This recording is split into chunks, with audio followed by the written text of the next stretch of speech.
Dental infections और oral cavity के problems काफी बढ़ते आ रहे हैं। आप ये बताइए कि आपका क्लिनिक सेटअप है, किस तरह के पेशेंट्स अपने क्लिनिक में विजिट करते हैं, उस बारे में बताइए। सबसे मेन तो पेशेंट जो है क्लिनिक में जो विजिट करते हैं वो डेंटल पेन से रिलेटेड करते हैं और उसी की मैं मास्टर्स हूँ। मैंने मेरा MDS किया है। I am root canal specialist in normal terminology, जिसको एंडोडोंटिस्ट भी बोलते हैं, और स्माइल डिजाइनर हूँ। बेसिकली जो पेशेंट फेस करते हैं, एक तो अपने कॉन्फिडेंस से रिलेटेड जो उनकी स्माइल खराब होती है उसके लिए, एंड डेंटल इन्फेक्शन जिसके वजह से उनको पेन होता है, जिसकी वजह से वो परेशान रहते हैं, उसकी वजह से वो विजिट करते हैं डेंटल क्लिनिक में। और उसको पेन को रिलीव करने के लिए सबसे मैं ऐसा बोलती हूँ कि मैं उसी की स्पेशलिस्ट हूँ, तो मुझे बहुत अच्छे से वो चीजें ट्रीट करना आता है। वो चीज को मैं अच्छे से मतलब टैकल करती हूँ। ये भी देखा कि काफी जो युवा लोग हैं जिनकी सीडेंटरी लाइफस्टाइल है, तो ये देखा 2 टाइम्स ब्रश नहीं करते, जैसे कि सर्कुलर ब्रश करना चाहिए, तो उसका इफेक्ट उनके गम्स पे भी होता है। तो आप बताइए मुंह में कहाँ कहाँ पे उनका इफेक्ट होता है?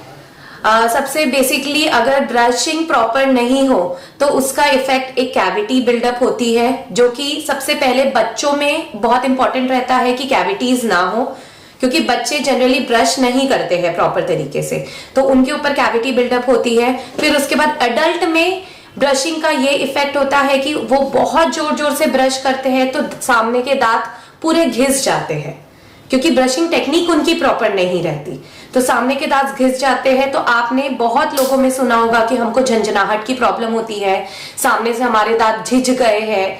ये सब टर्मिनोलॉजी जो लोग यूज करते हैं, ये सब इफेक्ट होते हैं जब ब्रशिंग प्रॉपरली नहीं होती।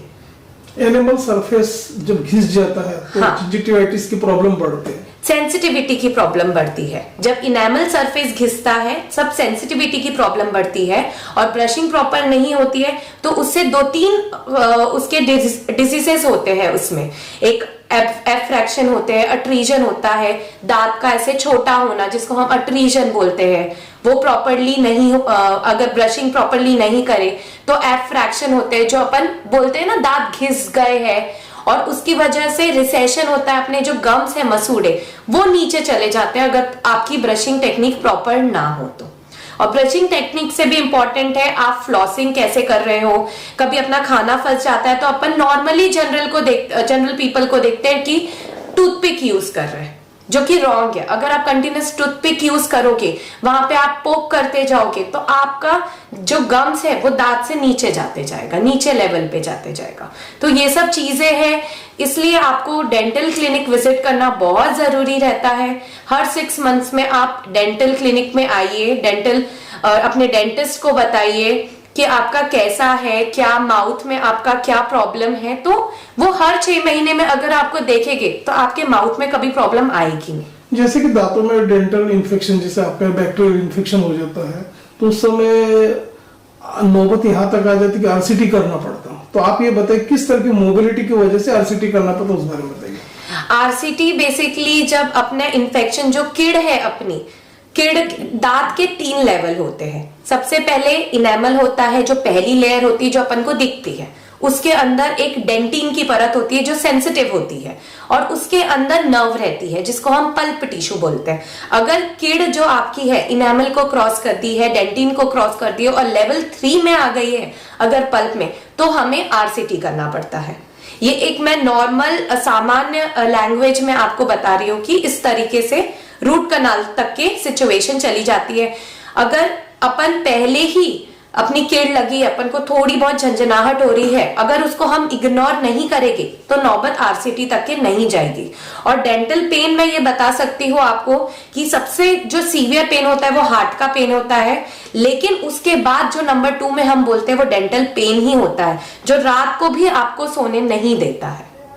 ये भी बताइए आप, जिनकी लो इम्यूनिटी है, जिन्हें अनकंट्रोल डायबिटीज है, उसका इफेक्ट मुंह के दांतों पे किस तरह से होता है, उस बारे में बताइए।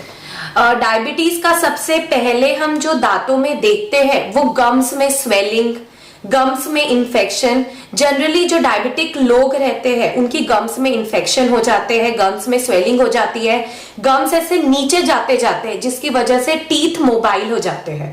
तो और इस सब चीजों में इन्फेक्शन होने के चांसेस बहुत ज्यादा रहते हैं, और as it is diabetes patient में इन्फेक्शन के चांसेस बहुत ज्यादा रहते हैं, ये हम सबको पता है। और अगर माउथ में इतनी प्रॉब्लम है तो हमें उसको ठीक कराना चाहिए, ताकि इन्फेक्शन का जो सिवियरिटी है, जो डायबिटीज पेशेंट है वो ऑलरेडी वीक रहते हैं, इन्फेक्शन के प्रोन रहते हैं, तो उसमें हम ये सब चीजों का माउथ ट्रीटमेंट, ओरल ट्रीटमेंट करा के उसको एक तरीके से तो क्योर कर ही सकते हैं।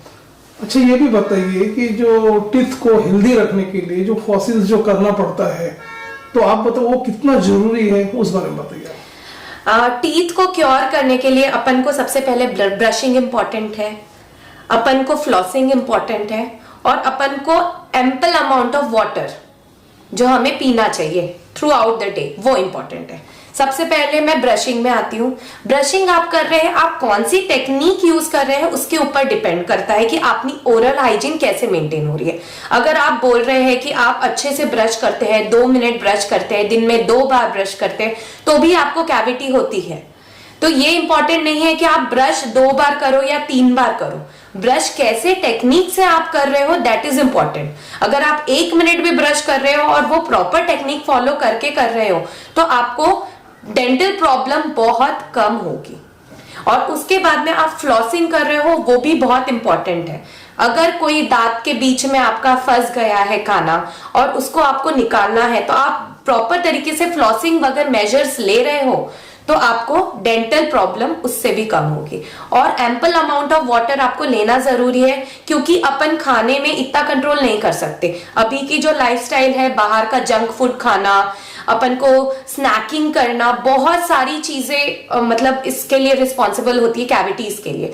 तो ये तो अपन कर रहे हैं, लेकिन अगर अपन एम्पल अमाउंट ऑफ वाटर ले रहे हैं और हर एक मील के बाद गार्गल कर रहे हैं, तो अपनी जो फ्रीक्वेंसी है कैविटीज होने की वो कम हो जाती है। टीथ के बारे में जैसा कहा गया है कि पायरिया बहुत जल्दी पकड़ता है टीथ में, और सेकंड थिंग स्माइल डिजाइनिंग जो बोलते हैं, सेकंड जो पार्ट होता है, इनके टेढ़े मेढ़े जो दांत होते हैं, तो उनको जो ब्रेसेस के द्वारा आप लोग सीधा करते हैं, तो स्पेशल वो टेक्निक क्या होती है, उस बारे में बताइए।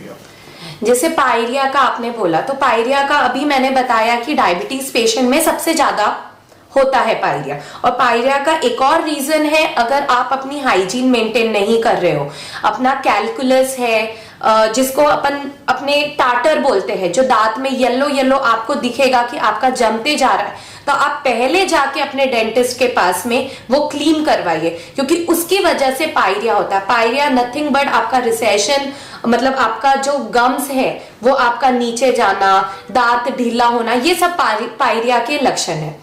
तो अगर आपको ये सब लग रहा है, आपका ब्लीड हो रहा है और वहां से ब्लड निकल रहा है आपके गम से, मसूड़ों से, तो आप पहले जाके एक बार अपने डॉक्टर को, अपने डेंटिस्ट को बता के आइए। और सेकंड क्वेश्चन आपने जैसे पूछा कि टेढ़े मेढ़े दांत को कैसे ठीक करते हैं, तो इसके लिए बहुत सारी फैसिलिटीज अभी आ गई है। आप अभी ऑर्थोडोंटिक ब्रेसेस के बारे में आप जानते होंगे। ब्रेसेस से एडवांस वर्जन अभी अपने पास में आ गया अलाइनर्स, जो लगाओ तो दिखता भी नहीं है कि अपन ने उसको लगाया है, एकदम ट्रांसपेरेंट शीट आती है, उसको आप लगा सकते हैं। जैसे कि ये दिस इज अलाइनर्स, इसको आप लगा के बिना मतलब कोई हसल के आप इसको अपने टेढ़े मेढ़े दांत ठीक कर सकते हैं। और उसके अलावा एक और 2-3 चीजें हैं, जैसे कि स्माइल डिजाइनिंग में अपना आता है वीनियर्स, लैमिनेट्स, लुमिनर्स, ये सब चीजों से भी आप विद इन 15 डेज, मैक्सिमम बोला मैंने 15 डेज, आप अपनी स्माइल को एनहांस कर सकते हो, आप अपनी ब्यूटी को एनहांस कर सकते हो।